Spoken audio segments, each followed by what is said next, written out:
السلام علیکم۔ کہتے ہیں کہ اس رات حضرت ابوبکر صدیق رضی اللہ نے خواب دیکھا کہ عمرو بن عاص مع اپنے ساتھیوں کے ایک تنگ و تاریک گھاٹی کے اندر سخت پریشانی کی حالت میں ہے۔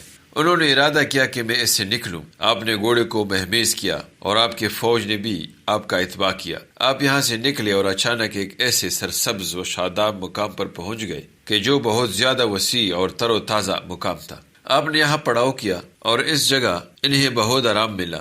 اس خواب کو دیکھ کر حضرت ابوبکر صدیق رضی اللہ بہت خوش ہوئے اور حضرت عثمان رضی اللہ نے تعبیر دی کہ مسلمانوں کو انشاءاللہ فتح ہوگی، مگر ایسا معلوم ہوتا ہے کہ شروع میں عمرو بن عاص اور ان کی فوج کو بہت دقت کا سامنا ہوگا اور بعد میں کامیابی ہوگی۔ واقعی کہتے ہیں کہ زمانہ جاہلیت نیز زمانہ اسلام میں ہمیشہ سے معمول تھا کہ تجارت پیشہ لوگ تجار ملک شام سے گیہوں، جو، روغن، زیتون، منکی، سیب اور انجیر لا کر مدینہ طیبہ میں فروخت کیا کرتے تھے۔ جس زمانے میں حضرت ابوبکر صدیق رضی اللہ لشکر اسلام کی ترتیب اور فوج کی روانگی کا سامان فرما رہے تھے، اس وقت بھی یہ تجار آئے ہوئے تھے۔ اعلیٰ اور فلسطین کے متعلق حضرت ابوبکر صدیق رضی اللہ نے حضرت عمرو بن عاص کو جو احکام فرمائے تھے انہوں نے بھی سنے تھے۔ ہرقل بادشاہ روم سے جا کر انہوں نے یہ خبر نیز حالات جنگ تبوک جس میں مشرکین کو ہزیمت ہوئی تھی سب بیان کر دیے۔ ہرقل نے تمام اراکین دولت، ماہرین فن حرب اور پادریوں کو جمع کر کے انہیں اس خبر سے مطلع کیا اور کہا،